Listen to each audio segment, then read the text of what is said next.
rather than being tapped out here, Paul, by Rodriguez, he always said he would go for the podium. He's lived up to his word. Can Quintana protect it? Quintana is currently second in the Tour de France in his very first appearance. 23 years of age, born in Boyacá, the region of Colombia, at 3,000 meters in altitude. I think if he wants to win the stage, Phil, he needs to attack a little bit nearer to the finish. In the past, he's attacked much too far out, and he's allowed Froome to come back up to him. Looking into the eyes of Alberto Contador, who at the moment has lost his second place in the Tour de France. His teammate in front of him, Kreuziger, is the man just behind him, so he will ride in fourth place overall. Kreuziger is down to fifth, and Valverde, unfortunately, he lost 10 minutes when he broke a wheel. He is still riding high. He's currently ninth in the Tour de France, and I don't think he can get the time to make any progress on that. Well, he may well be able to leapfrog over Daniel Navarro, because he's only a minute and a half in front of him, and there are huge gaps further down this mountain at the moment. Contador still hasn't done anything to go round his teammate. He knows every second is in reverse as far as he is concerned. A minute 20 now behind the front runners. At what stage do we expect these riders, if they can, to attack Chris Froome? Well, Froome, as I said earlier, Phil, he doesn't really have to do anything this afternoon. All he has to do is just follow. He's got such a big buffer on the eve of the finish on the Champs-Élysées. 5 minutes and 11 seconds. They're never going to pull that back in 5 kilometres. Well, in fact, it's 4 kilometres soon when we come up to the next banner. Well, those boys, especially Rodriguez, is an opportunist. He wins mountain stages by breaking at the very, very last minute. Will Quintana try to follow him? Because I think Rodriguez will attack. Well, Rodriguez will try and win this in the sprint here this afternoon. Quintana, I think if he needs to win, his best place to move would be 1.5 kilometres or so to the finish, as they're now inside the 4 kilometre banner. Rodriguez's pacemaking has destroyed Alberto Contador down the mountain now, because the gap is very, very much there. They're saying 1:19 is the gap as Rodriguez rides the third place in the Tour de France. This man from Colombia at 23 is riding to second place in the Tour de France. Chris Froome, he could walk to the top now and not lose all of his race lead. He's that close to the finish. He's going to win the Tour de France. Yeah, but he looks like he's in a spot of bother there as he sits on the wheel of Quintana for the first time. Quintana looks to be struggling a fraction, but I don't suppose you could expect anything else after 3 weeks of a very, very tough race. Take your mind back to 2 weeks ago in the Pyrenees, when the riders at the head of the Tour de France saw Chris Froome wipe them all out. Richie Porte go over the line in second place. Sky had 1-2. The very next day, the Sky team looked fallible. Only Chris Froome was left in the hunt, and all of a sudden, here we are, 2 weeks on now. It's been a battle of seconds, with the exception of Chris Froome. Swinging back to an attack here by Christophe Redouan.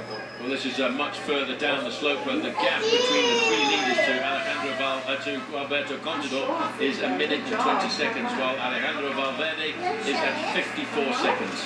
He was the rider who was the French hero. He's the only Frenchman to have won a stage of the Tour de France in this special centennial edition. The two leaders are still, the three leaders rather, they continue all together at the top.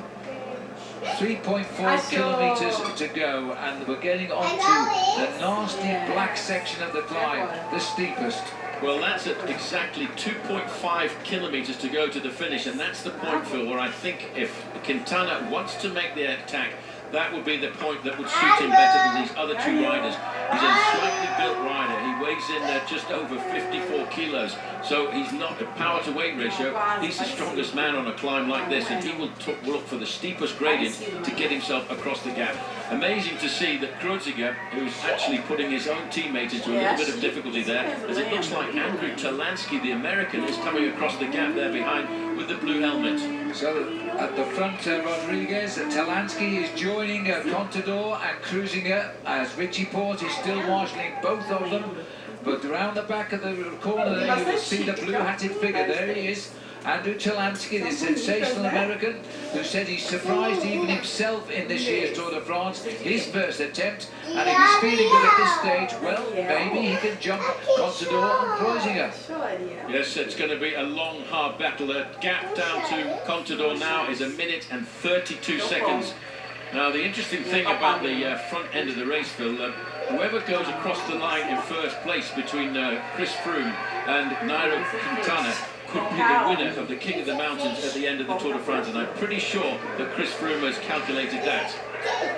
Well, I wonder if that is the case. The crowd getting a little bit too close to the riders. This is the most crucial stage of this year's Tour de France, and crowd running alongside the race leader are really not wanted. Talansky has made contact with the Cruzinger group and Contador and Richie Porte. Now a few deep breaths. Can he jump away from them? Because I think they're fully committed on this climb right now. 2.8 kilometres to the summit. Well, with a ride like this, Andrew Talansky, just sitting at the back of this group, Phil, could see himself climbing inside of the top 10 at the end of the day. And that's not bad for a first crack at the Tour de France. Absolutely not, and a good result for Team Garmin Sharp, which is where Dan Martin was. He was up to 9th at one stage, but has fallen right away in this last couple of days.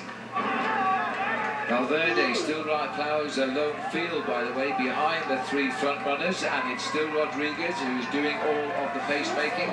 Now, Chris Froome, the mere fact that Froome is behind those two, I think he is feeling a little bit of the pace at the end. He's coming out of these mountains a little bit tired, perhaps. Well, it doesn't matter. He's 5 minutes and 11 seconds ahead, but it could be a chance for him, Phil, to get himself a little bit of rest from the pacemaking done by these other riders and try and figure out how he's going to win the stage. Well, just as a bit of a thought, Phil, let's not forget there are 50 points for the first rider across the line, 14, 32, 28. So, between Quintana and Chris Froome, the first rider, if Quintana wins and Chris Froome is second, Quintana will be the king of the mountains. And I know that is a jersey that is very much cherished in Colombia. And fitting into the centennial edition of the Tour de France, the competition is being decided on the eve of the long journey to Paris tonight and tomorrow morning, when the race restarts on its final stage from Paris to Versailles to the Champs-Élysées. Froome is just allowing two riders in front of him now to battle out second and third in the Tour de France. Well, they've pretty much written themselves into second and third place overall. I don't think at any time now can Rodriguez put time between himself and Quintana. He just wants to consolidate on his third position in the overall standings. We come around the left-hand bend at approaching the 2 kilometres to go marker now, and it is still Rodriguez on the front, followed by Quintana, followed by Chris Froome. They'll see the 2 kilometres to go banner, and I think sooner or later Rodriguez has got to attack, because he needs only a few seconds to claim second in the Tour de France. I think it's a tall order, that, Phil. You know, he's looking for 26 seconds if he wants to go ahead of Nairo Quintana in the overall standings in this race, and I'm not sure he can open that much of an advantage on this Colombian climber who's just 23 years of age. The Colombian there sitting in second place, Phil, he always looks so calm on these slopes. It looks as if he's hardly trying at all. It looks like he was climbing the 18-kilometre climb to go to school, which is what he used to do in Colombia. Rodriguez, a look of determination on his face, and Quintana looking so relaxed in second place. Froome never really looks relaxed, but his energy seems no bounds at all.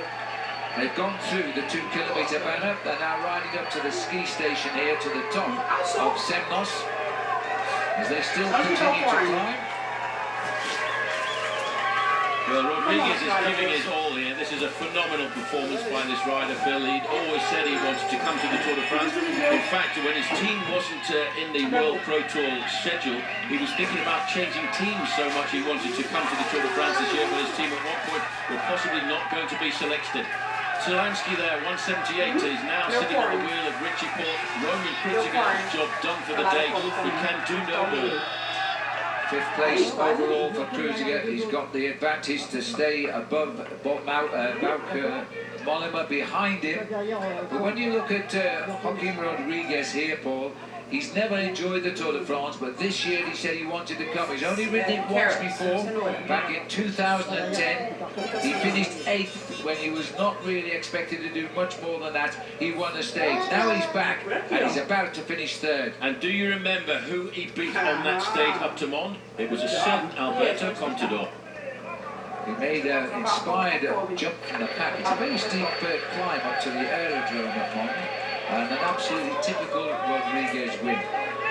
Looks like Froome is starting to contemplate. Look at the pain written all over the face of Rodriguez here as he bobs the top end of his body. I have to say Quintana still looks fairly cool. Where he's ready to make that move. I was expecting him to make the move. Maybe he's just happy to be up there in second place in the overall standings. Wants to match the move by Rodriguez there. Froome will very, very shortly be seeing the 1 kilometer to go banner. Just 1 kilometer left to go to the summit of this climb of Semnoz. Froome, his yellow helmet, his yellow jersey, his yellow handlebar tape. He is the leader of the Tour de France. He leads the race from Contador by 5 minutes 11 seconds. Contador has lost more than a minute. Froome is now going for the victory, the 4th stage victory. He's winning through the mountains of this Tour as he now goes clear, and he's going to try and win with panache. But look at Quintana go after him. The man with the white jersey, the best young rider in the race. His first visit, he's hooked up with Chris Froome at 1 kilometer to go. Well, Quintana is looking for the victory. This was the move of Chris Froome just a few moments ago. The acceleration from the rear, and almost immediately when Rodriguez couldn't match it, Quintana comes straight out of his slipstream as well and right up to the yellow jersey.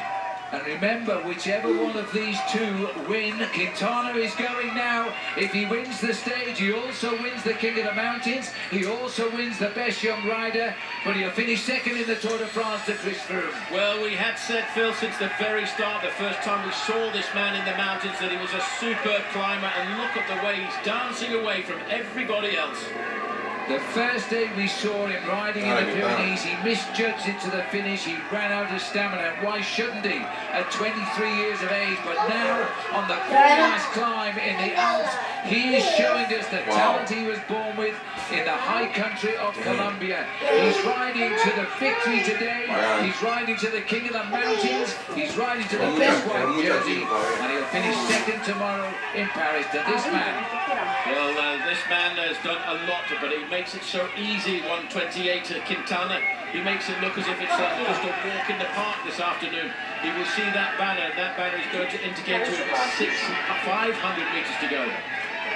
500 metres, half a kilometre of what has been one of the hardest journeys through the Alps in many, many years of the Tour de France. As he's cheered all the way up to the top of Semnoz now, the new face of the Tour. As he's gone around that corner with ever such speed, he's out of sight, he's going to a lone victory. He has tried every day through the mountains, and this was his last shot, and it's a success. Well, the team had the confidence in this man right from the very get-go this morning. They did all of the pace-making. They're leaving the yellow jersey to have his own moment on this mountain of Semnoz. They can take whatever time they can gain now. It will make no difference. Chris Froome has survived this last vital day in the Tour de France. This man at 23 is about to win his first ever stage in the Tour de France. And what a race for him, Paul. He wins with it the King of the Mountains. He wins the white jersey as well. This little climber is one of the best climbers we've ever seen ride a bike. And let's not forget, Phil, just in the way that Lucio Herrera came to the Tour de France, he stamped his authority all over the event. And second place at the end of the day tomorrow. Turns out to be one of the most popular riders. Those in the know tip this man to likely win his first Tour, but he's just won his first stage, and he is the King of the Mountains.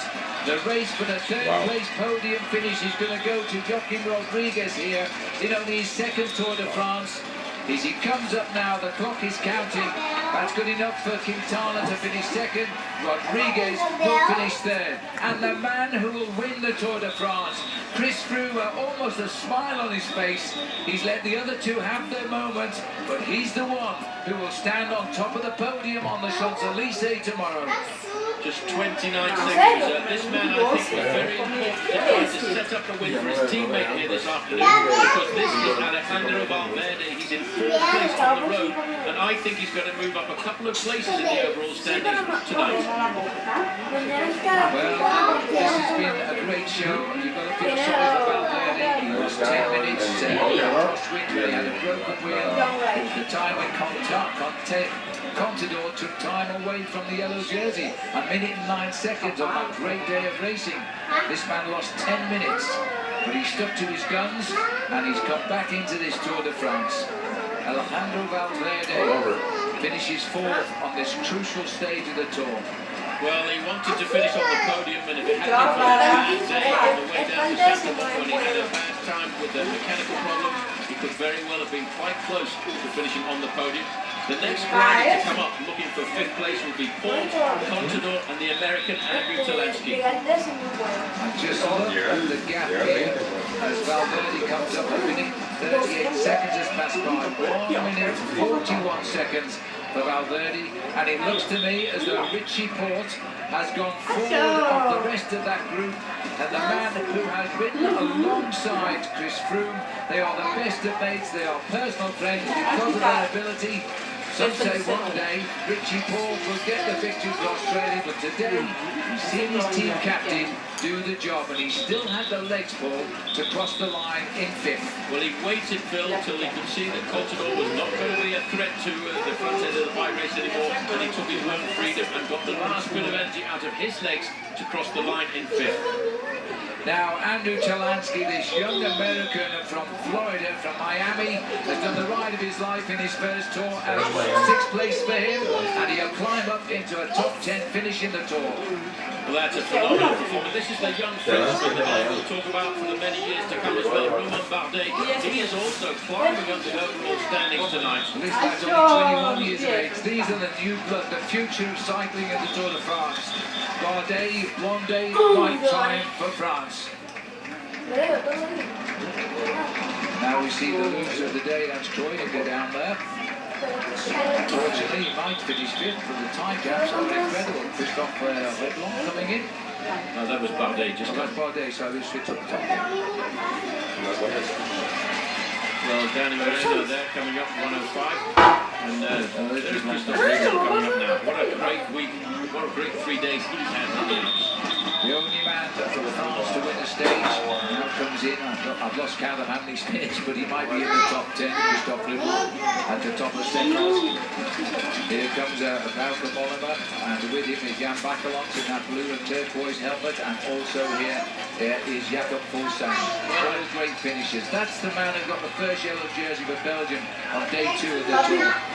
Well, just looking at the grouping of Team Saxon, Tinkoff coming in there, Phil, they should have kept their lead in the team classification. So a couple of classifications finally sorted out today as Fuglsang and Mollema crossed the line together. This is Kwiatkowski here. He has been consistently great throughout this race, but he was never a challenge for that white jersey once Quintana took it off him, and he was proud enough to say so. He couldn't match that man as a climber. Here comes Navarro. He was 8th at the start of the day. He won't be too far off holding that. Well, I'm not sure that Alejandro Valverde picked him. Well, Valverde might also have picked him too, because he was only 2.5